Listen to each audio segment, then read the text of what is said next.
भी है। हालेलुया। सो परमेश्वर कहता इतना भी इम्पॉसिबल नहीं है कि मैं केवल स्वर्ग से ही तुम लोगों को आदेश नहीं दिया कि इस पवित्र मार्ग पर चलो, तुम्हारे लिए एक राजमार्ग मैंने बनाया, इस पवित्र मार्ग पर चलो। परमेश्वर कहता कि मैंने खुद प्रैक्टिकली इस मार्ग पर चलकर देखा है। हालेलुया।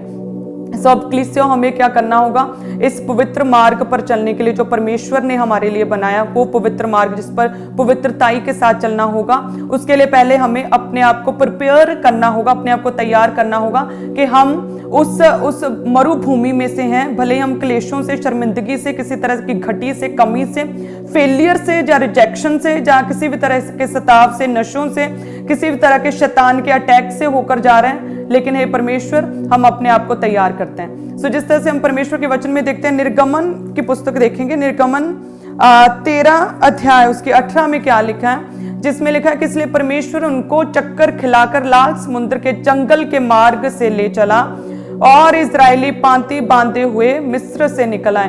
तो देखिए, प्रभु यीशु मसीह जो यहोवा पिता परमेश्वर ने इजरायलियों को क्या किया, लाल समुद्र के जंगल के मार्ग से चक्कर लगाकर, चक्कर खिलाकर उन्हें परमेश्वर सख्त जो मुश्किल मार्ग था उस रास्ते से परमेश्वर उन्हें लेकर गया। सो परमेश्वर इजी वे भी चुन सकते थे, लेकिन परमेश्वर ने कठिन मार्ग से होकर उन्हें लेकर आए, और ताकि जो लोगों में जो अविश्वास है और जो उनमें कमी है परमेश्वर में चलने की, वो सेवा की, वो अपनी स्पिरिट को सेट करने की, ताकि वो लोगों में से हर तरह की कमी, हर तरह की घटी उनकी लाइफ से खत्म हो जाए। तो लिखा है कि परमेश्वर उन्हें चक्कर खिलाकर लाल समुद्र के पार जंगल के रास्ते से उन्हें लेकर गए। तो जब हमारी लाइफ में ऐसी सिचुएशन है आपकी लाइफ में कि प्रभु सब कुछ करने की सामर्थ्य रखता है, लेकिन फिर भी आप अभी उस मरुभूमि, उस जंगल के रास्ते में से होकर जा रहे हैं, आपकी लाइफ ऐसी हो गई है उस मरुभूमि की तरह जिसमें आपका कोई भी काम सफल नहीं हो पा रहा है, जहां पर आपके ऑर्गन्स काम नहीं कर पा रहे, जहां रिपोर्ट्स नेगेटिव है, जहां पर डॉक्टर्स ने जवाब दे दिया और इतना पैसा लग रहा है, सो मरुभूमि की तरह, बंजर जमीन की तरह जहां कोई आशा नहीं होती, सो ऐसी लाइफ हो गई है। तो परमेश्वर कहते हैं कि अब यदि तुम उस मरुभूमि में से निकल ही रहे हो तो स्वीकार करो कि ठीक है परमेश्वर, यदि तेरी इच्छा है, यदि तेरी कोई योजना है कि मैं इस मरुभूमि में से होकर चलूं, तो ठीक है खुदावंद, मैं इसमें से निकलने के लिए, गुजरने के लिए तैयार हूं। लेकिन परमेश्वर, मेरी एक प्रेयर है खुदावंद कि तेरी उपस्थिति, तेरी प्रेजेंस, तेरी हजूरी मेरी लाइफ से कभी भी खत्म ना होने पाए। हालेलुया। जब आप क्लेशों में से, जब आप दुखों में से, जब आप परीक्षा में से होकर जाते हैं, तो आपकी प्रथम प्रेयर रिक्वेस्ट यही होनी चाहिए कि परमेश्वर, तेरी उपस्थिति, तेरी हजूरी, तेरी प्रेजेंस मेरी लाइफ से कभी भी खत्म ना होने पाए। परमेश्वर का वचन कहता है, निर्गमन 33:12-13 में हम पढ़ेंगे, जिसमें मूसा कहता है कि परमेश्वर, तूने मुझे आज्ञा दी है कि इन लोगों को अपने साथ ले चल, लेकिन हे खुदावंद, तूने ये नहीं बताया कि मेरे संग चलेगा कौन। वो कहता है कि हे परमेश्वर, तूने मुझे, तेरे वर्ड, तेरा वचन मुझे याद आ रहा है कि तूने कहा कि हे मूसा, मैंने तेरा नाम अपने चित्त में बसा लिया है और मैंने तेरे पर अनुग्रह की दृष्टि की है। सो एक खुदावंद, यदि तेरी अनुग्रह की दृष्टि मुझ पर है तो खुदावंद मुझे अपनी गति समझा, अपने काम करने का तरीका बता खुदावंद, और मुझे बुद्धि दे ताकि मैं तेरे कामों को समझ सकूं, मुझे ज्ञान सिखा खुदावंद, ताकि तेरे अनुग्रह की दृष्टि मुझ पर बनी रहे। और वचन कहता है निर्गमन 33 और उसकी 14 में, और परमेश्वर ने क्या कहा कि मैं आप तेरे साथ चलूंगा और तुझे विश्राम दूंगा। परमेश्वर कहता मैं आप तेरे साथ चलूंगा, यानी कि जब भी आपकी लाइफ मरुभूमि की तरह हो गई है, बंजर हो गई है, बिना टेस्टमनी के निराशा में हो गई है, तब क्या हमें परमेश्वर से प्रार्थना करना, जिस तरह से मूसा ने प्रेयर्स की, जब वो परमेश्वर उन्हें जंगल में से लिखा कि लाल समुद्र के पार चक्कर खिलाकर परमेश्वर सख्त जगह, चुनौतियों में से होकर लेकर गया, तो मूसा ने परमेश्वर के आगे प्रेयर की कि हे परमेश्वर, तू मेरी सहायता कर। तूने बोला था मैं तुझ पर अनुग्रह करूंगा, तेरी अनुग्रह की दृष्टि मुझ पर बनी रहेगी, तो हे परमेश्वर मुझ पर अनुग्रह कर। तो लिखा है कि जैसे उसने प्रेयर्स की, परमेश्वर ने उत्तर दिया कि मैं आप तेरे साथ चलूंगा। और हम किस तरह से पढ़ते हैं कि जब मिस्र से इजरायली लौटे तो परमेश्वर उनके साथ साथ रहा। रात को कहते हैं कि आग के खंभे में से और सुबह को मेघ बादल के खंभे में से होकर परमेश्वर उनके साथ साथ चला, और दिन रात खुदावंद उनके साथ चलता रहा, ताकि उनके दिन और रात स्पीड बनी रहे, स्पीड उनकी आए ताकि वो जल्दी से जल्दी अपने कनान तक पहुंच सके। सो इट मीन्स कलीसियाओं के यदि आपकी लाइफ में किसी भी तरह का कोई भी क्लेश है, मरुभूमि है, तो उस मरुभूमि में, उस जंगल में लाइफ में हमें, उस निराशा में लाइफ में हमें परमेश्वर से प्रेयर्स करना है और परमेश्वर से खुदा की उपस्थिति को मांगना है कि हे परमेश्वर तेरी अनुग्रह की दृष्टि मुझ पर बनी रहे। जैसे ही मूसा ने प्रेयर की, परमेश्वर ने निर्गमन 33 उसकी 14 में उत्तर दिया कि यस मैं आप तेरे साथ चलूंगा। सो हमें भी प्रेयर करने की, परमेश्वर जैसे तू मूसा के संग था, हे खुदावंद मेरा विश्वास है कि तू मेरे भी संग चलेगा। हमारा अंगीकार होना चाहिए कि परमेश्वर तू मेरे साथ चलेगा।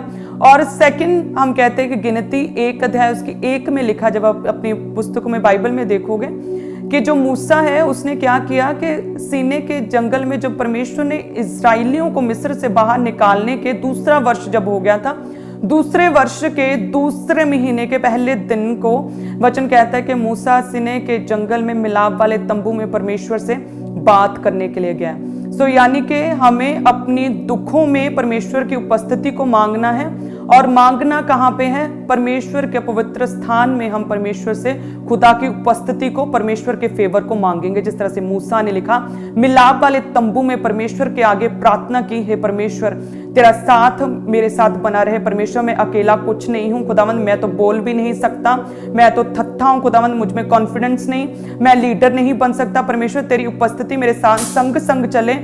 और वचन कहता है कि उसने मिलाप वाले तंबू में, यानी कि परमेश्वर के पवित्र स्थान के ऊपर उसने परमेश्वर से दुआ की, प्रार्थना की, परमेश्वर से बात की। सो उसी तरह से परमेश्वर ने आपके लिए पवित्र स्थान ठहराया है। परमेश्वर ने ब्रांचेस को, खुदा ने उन स्थानों को अपने अनुग्रह से, अपनी सामर्थ्य के साथ छुआ है। हालेलुया। जिन स्थानों पर फॉरेन ब्रांचेस आप इस समय बैठे हैं, मौजूद हैं, परमेश्वर ने इन स्थानों को पवित्र किया है। परमेश्वर ने इन स्थानों को मसा किया है ताकि जब आप मूसा की तरह इस जगह पर आकर आप प्रेयर्स को करें, वचन को सुने, वर्शिप करें, फायर प्रेयर्स करें, तो परमेश्वर आपकी बातों का, आपकी प्रेयर्स का परमेश्वर आपको आंसर दे। हालेलुया। हम देखते हैं कि अभी प्रेयर की हमने प्रेयर माउंटेन से, अभी फायर प्रेयर की परमेश्वर के पवित्र स्थान से, और देखिए किस तरह से परमेश्वर ने छुआ और रसौलियां बाहर निकली। सो ये परमेश्वर का चिन्ह है कि परमेश्वर अपने लोगों को छूता है। जब भी हम परमेश्वर के पवित्र स्थान से हम परमेश्वर से प्रार्थना करते हैं, प्रभु की उपस्थिति को मांगना है। परमेश्वर के पवित्र स्थान से, जो स्थान, जो पवित्र स्थान, जो चर्च, जो जीवित भवन परमेश्वर ने आपके लिए ठहराया, आप सप्ताह के पहले दिन वहां पर उस स्थान के ऊपर आप आकर अपनी हजूरी को, अपनी प्रेजेंट को, अपनी अटेंडेंस को लगाएंगे और परमेश्वर आपसे बात करेगा। सेकंड, आप अपनी मरुभूमि, अपने जंगल जैसे हालातों में, अपने दुखों में, जब आपकी जिंदगी निराशामय हो चुकी है, सेकंडली आप परमेश्वर की उपस्थिति को मांगेंगे इन प्रेयर्स, क्योंकि जो प्रार्थनाएं हैं वो हमारी आत्मा का परमेश्वर के साथ एक वार्तालाप है। हालेलुया।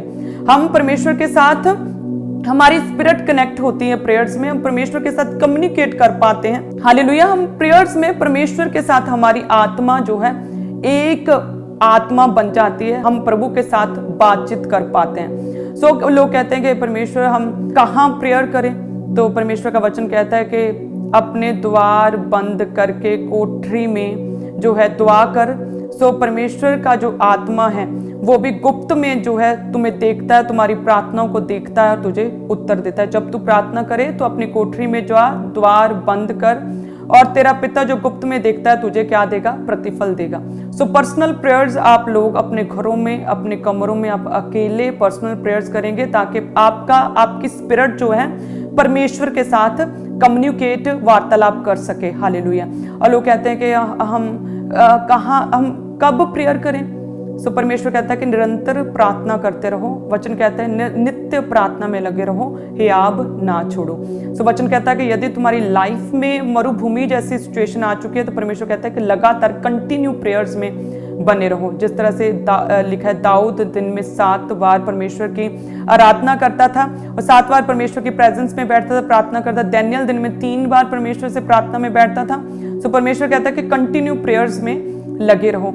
और लोग कहते हैं कि हम कैसे प्रेयर करें, तो लिखा है, परमेश्वर का वचन कहता है कि प्रभु का आत्मा जो है तुम्हारी दुर्बलता में सहायता करता है, क्योंकि जब हमें प्रार्थना करनी नहीं आती तो परमेश्वर का आत्मा हमारे बीच में से आहें भर भर के, जो कि बयान से परे है, हमारे लिए परमेश्वर का आत्मा प्रार्थना करता है, और जो मनों को जांचने वाला परमेश्वर जानता है कि आत्मा की मनसा क्या है। हालेलुया।